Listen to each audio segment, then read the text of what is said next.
എന്തോന്നാ കാണിക്കുന്നേ? നീയായിരുന്നു. ഈരുമേട്ടിലൊരു സിദ്ധനുണ്ട്, മഹാമാന്ത്രികൻ. കൂടുവിട്ട് കൂടുമാറാൻ ബഹുകമൻ. അയാൾ എന്റെ മോൾക്കൊരു ഭസ്മം ജപിച്ചു തന്നു. ഇത് ചെവി അറിയണ്ട. അച്ഛാ, ഈ ഭസ്മത്തിന്റെ പുറത്ത് കുറച്ച് കുങ്കുമം കൂടെ ഇട്ടോട്ടെ. ഓ, ഇത് നെറ്റിയിലിടാനുള്ളതല്ല. പിന്നെ എന്തോന്നാ? നേരെ ചൊവ്വേ കാര്യങ്ങൾ നടന്നില്ലെങ്കിൽ ഒടിവിദ്യ പ്രയോഗിച്ചെങ്കിലും കുറിപ്പ് കാര്യം നടത്തുമെന്ന് എനിക്ക് അറിയാമല്ലോ. വശീകരണ മന്ത്രം ജപിച്ച് പൂജിച്ചെടുത്ത ഭസ്മം ഞാൻ ഈ മോരി കലക്കിയിട്ടുണ്ട്. ഇതിലൊരല്പം മോള് കുടിക്കണം. എന്നിട്ട് തൊട്ടുരുയാടാതെ കൊച്ചുകൃഷ്ണന് കൊണ്ടുപോയി കൊടുക്കണം. പക്ഷെ കൊച്ചുകൃഷ്ണൻ ചേട്ടൻ കുടിച്ചില്ലെങ്കിലോ? എന്റെ പൊന്നു മോളെ എങ്ങനെയെങ്കിലും അവനെ കൊണ്ട് ഇത് കുടിപ്പിക്കണം. ആ, പറഞ്ഞതൊക്കെ ഓർമ്മയുണ്ടല്ലോ. ഇത് കുടിച്ചു കഴിഞ്ഞാൽ പിന്നെ മുറിയിലെത്തി അവൻ കുടിക്കുന്നത് വരെ ഉണ്ടരുത്. കുടിക്കും, കുടി പൊന്നുമോള്, പൊന്നുമോള് സ്പൂൺ വീഴല്ലേ.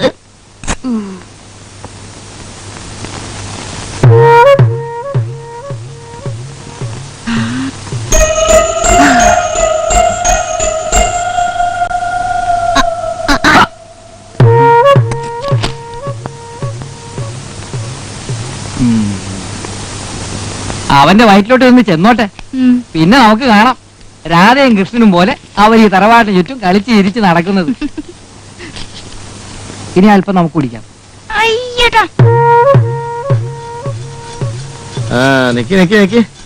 അപ്പോഴേ ഇപ്പത്തെ രണ്ടുപേര് ജാഥയായിട്ട് കൊണ്ട് കൊടുത്തേ ഉള്ളൂ. എല്ലാം കൂടി കുടിച്ചാൽ ചെറുക്കന്റെ കുടല് പഴുത്തു പോവും. ഭയങ്കര ദാഹം. കുറച്ച് ഞാനേ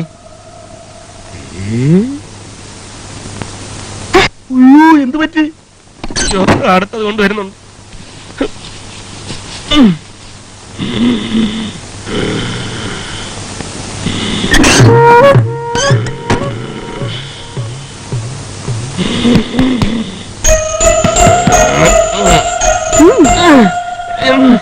വേണ്ട, എനിക്ക് വേണ്ട. വേണ്ടാത്തോണ്ടാ. എനിക്ക് വേണ്ട. അയ്യോ, വേണ്ടാത്തോണ്ടാ. സ്നേഹമില്ലാഞ്ഞിട്ടല്ല. അയ്യോ, വേണ്ടാത്തോണ്ടാ. കുടിക്കാം കുടിക്കാം കുടിക്കാം. ഓ, രാവിലെ തുടങ്ങിയ ഒടുക്കത്തെ കുടിപ്പിക്കലാ. ഞാൻ കുടിക്കട്ടെ. സുമാരി,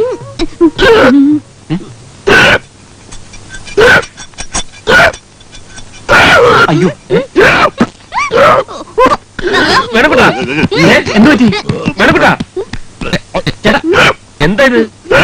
പ്രേതബാധകല്ലോ? എന്താ കാര്യം? വായിക്കാത്തോ പോയെന്നാണല്ലോ പറയുന്നത്. ആരെയോ? മോരോട് മോരോട് വായിക്കാത്തോട് ഒഴിച്ചോട്.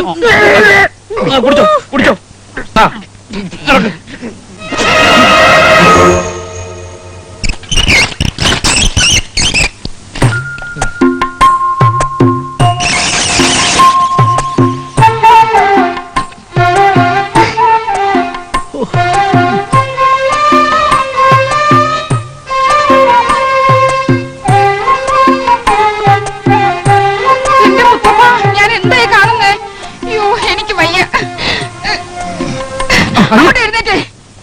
എല്ലാ കുന്ത്രാണ്ടങ്ങളും ഒപ്പിച്ചു വെച്ചിട്ട് എങ്ങനെ കിടന്ന് ഉറങ്ങാൻ തോന്നുന്നു?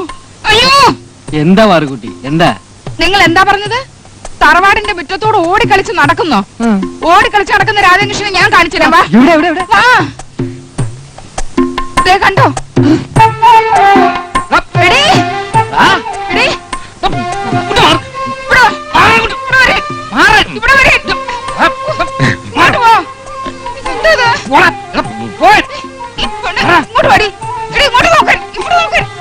നീ അവളെ പിടിച്ച് മാറ്റി. ഇതിവിടെ ഉറച്ചുപോയി.